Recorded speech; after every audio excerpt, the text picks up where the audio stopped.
Bismillahirrahmanirrahim. Assalamualaikum warahmatullahi taala wabarakatuh. Jumpa lagi kita untuk video sesi PDPR. Kali ini pada subtopik yang kedua di bawah tajuk nombor. Iaitu kali ini kita nak menentukan nilai nombor sehingga 1 juta.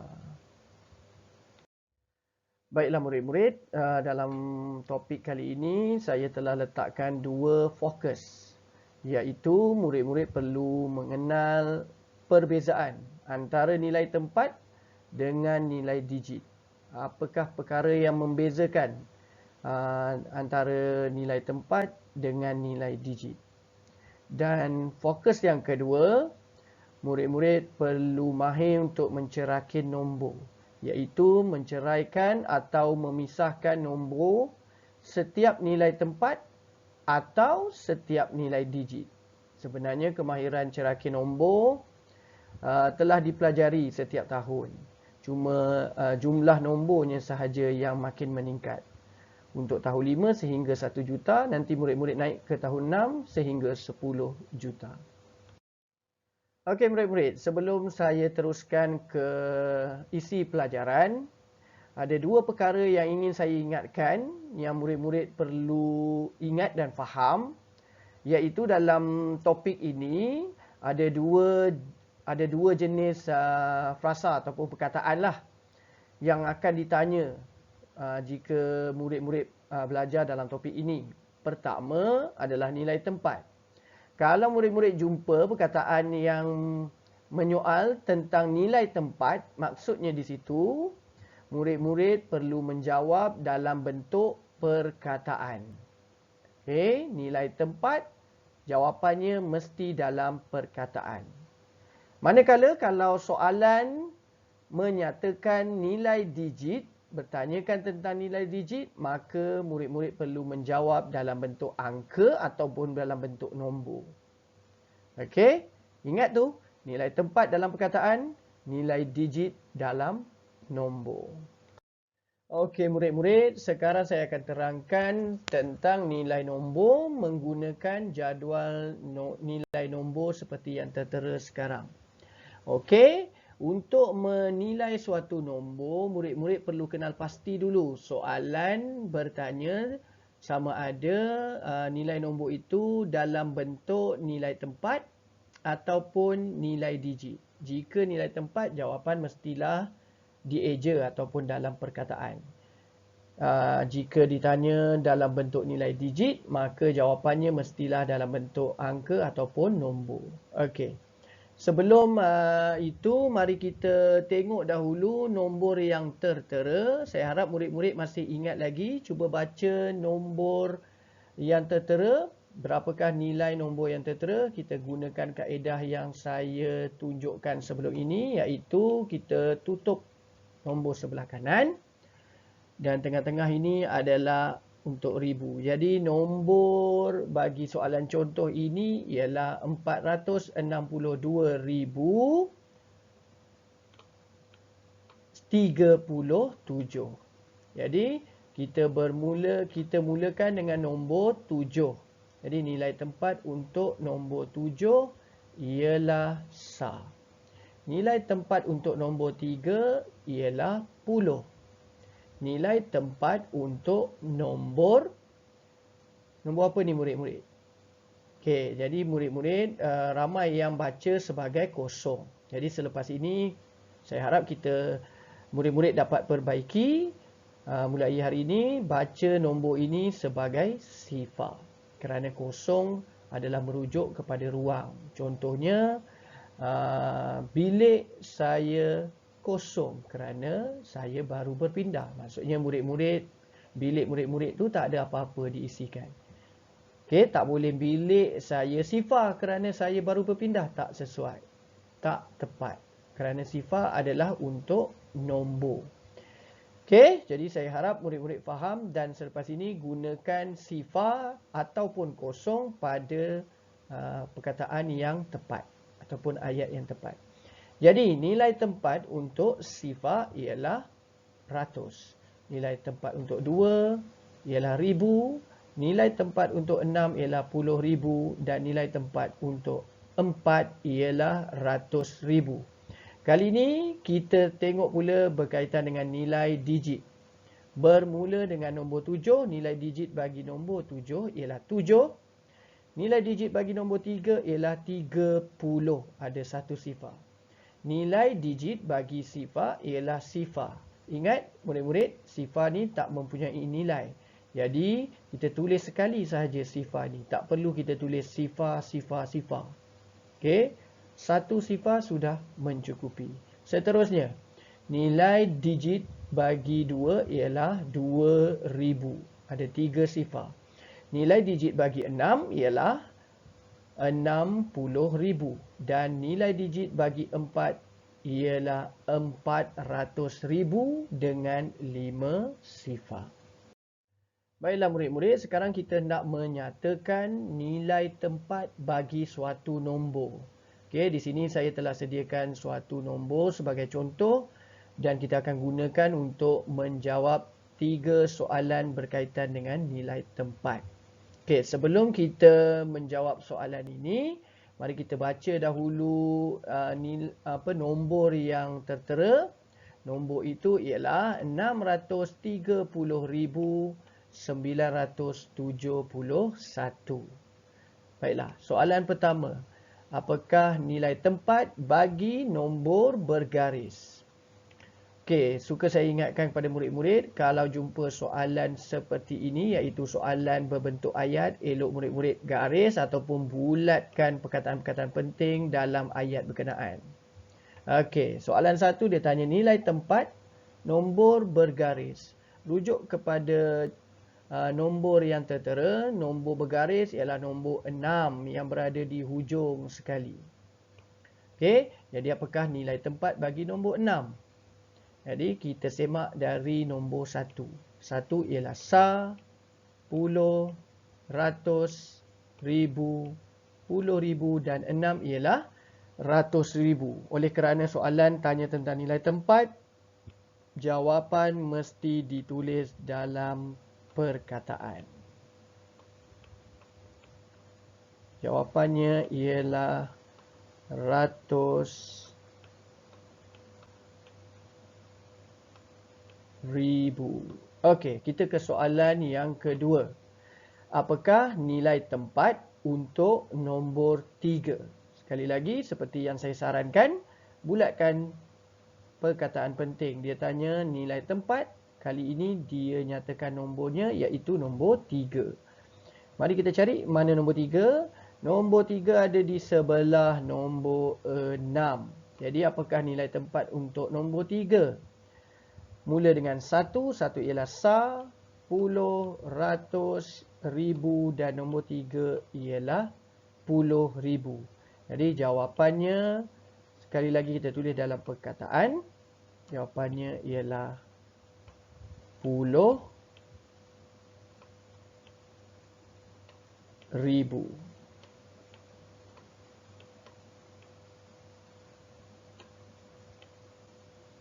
Baik.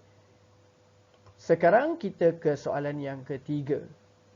Okey, baca sama-sama. Digit bagi ratus ialah... Okey, apakah digit bagi ratus? Okey, kali ini dia tanya tentang digit. Apa itu digit? Digit ialah nombor. Okey, jadi nombor bagi ratus. Apakah nombor bagi ratus? Okey, kita semak nombor soalan. Nombor bagi contoh soalan kali ini. Kita semak nombor 1 ialah sa, nombor 7 ialah puluh. Kali ini dia tanya ratus. Ratus ialah nombor 9. Jadi digit bagi ratus ialah jawapannya 9. Ingat murid-murid, tak perlu tulis 900 sebab dia bukan tanya nilai digit, dia tanya digit sahaja. Jadi jangan keliru. Bila dia tanya digit saja, jadi jawapannya ialah 9. Okey, sekarang saya akan terangkan pula bagaimana kita nak menyatakan nilai digit bagi suatu nombor. Kali ini kita gunakan nombor yang berbeza. Mari kita baca nombor ini terlebih dahulu. Okey.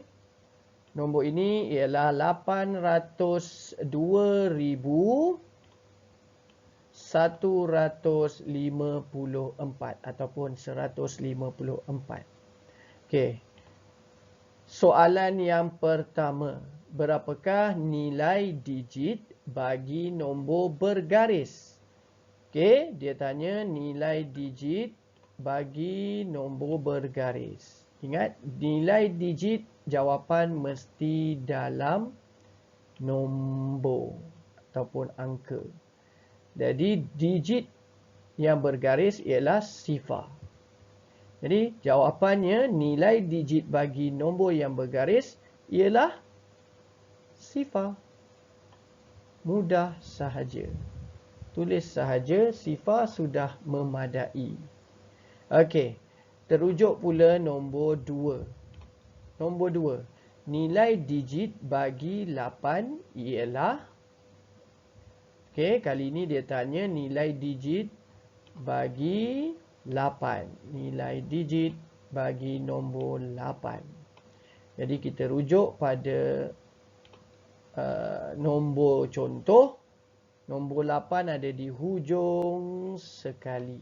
Jadi cara nak menjawab mesti dalam bentuk nombor. Tertulis dahulu nombor 8. Kemudian nombor yang di belakang daripada nombor 8 ini iaitu sifar. Kita ada 2. Kita ada 1, kita ada 5 dan kita ada 4 akan automatik menjadi sifar. Okey. Jadi kita ada 5 sifar, maka jawapannya ialah 800,000. Ingat, jangan tersilap ataupun terkurang sifarnya. Nanti jawapan akan salah. Okey, jawapan bagi nombor 2 ialah 800,000 di mana ada 5 sifar.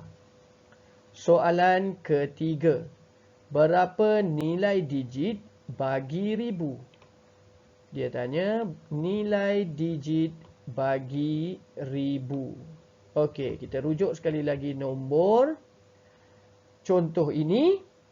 Kita kena pasti di mana 1000. 4 ialah sa, 50, 1 ialah ratus dan 2 ialah 1000. Jadi nilai digit bagi 1000 ialah, bila digit kita tulis dalam bentuk nombor. Jadi tulis dahulu nombornya ialah 2. Nombor bahagian depan tak perlu kita tulis. Tak perlu tulis. Dan nombor-nombor di bahagian belakang kita perlu tukar kepada sifar. Jadi nombor 1000-nya ialah 2. Jadi nombor belakang-belakang semuanya ialah sifar. Maka ada 3 sifar. Jadi jawapannya ialah 2000. Iaitu ada 3 sifar. Saya harap murid-murid faham. Kalau mana-mana bahagian yang tak faham, murid-murid ulang sahaja video ini sehinggalah murid-murid faham, ataupun murid-murid boleh rujuk kepada saya secara personal. Okey murid-murid, sekarang saya akan terangkan berkaitan dengan cerakin nombor. Apa itu cerakin nombor? Cerakin nombor ialah menceraikan atau memisahkan nombor setiap digit sama ada kepada nilai tempat iaitu dalam perkataan, atau kepada nilai digit iaitu dalam angka. Maksudnya kita nak pisah-pisahkan setiap digit-digit ini. Okey, tapi dalam kita nak memisahkan, jangan lupa kita mesti letakkan tanda tambah. Kalau kita tak letakkan tanda tambah, jawapan kita akan dikira salah pula. Okey. Jadi mari kita baca terlebih dahulu nombor yang tertera. Okey, nombornya ialah 103,657. Okey, hendak dicerakinkan kepada nilai tempat. Okey, 103,000 ini nak dicerakinkan kepada nilai tempat. Ingat, kalau cerakin kepada nilai tempat, jawapannya mesti dalam perkataan. Okey, jadi saya sambung. Untuk mencerakin nombor, selalunya kita akan mulakan dari kiri ke kanan. Jadi kita akan jumpa nombor 1 dulu. Jadi 1 kita tulis dalam bentuk angka. Barulah kita tulis dalam perkataan. 1 ialah nilai tempat bagi 10, ratus, ribu, puluh ribu, ratus ribu. Jadi 1 ratus ribu. Selepas selesai satu digit, jangan lupa untuk letakkan tanda tambah. Okey. Selepas 1 ialah sifar. Jadi tulislah sifar. Sifar sebelah ratus ribu ialah puluh ribu. Jadi sifar puluh ribu.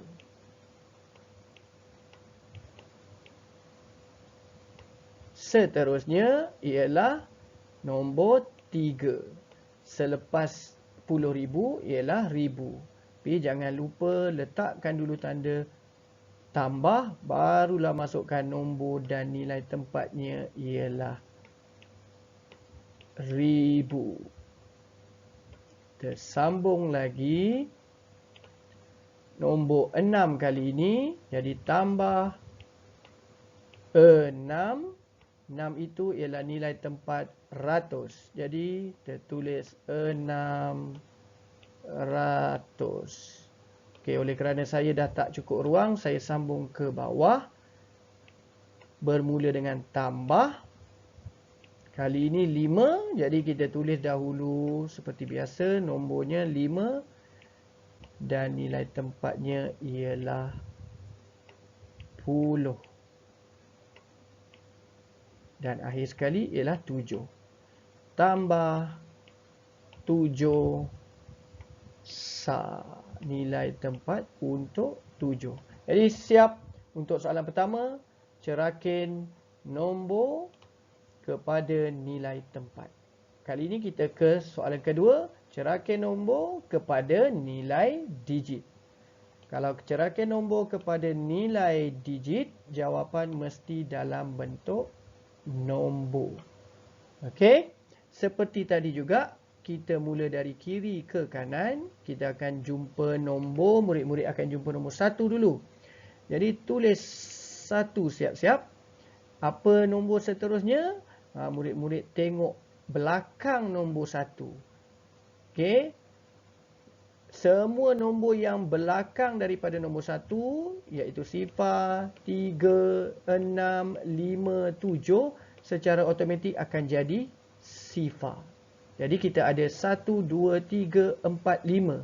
Ada 5 digit lagi di belakang nombor 1, jadi kita ada 5 sifar yang membawa nilai 100,000.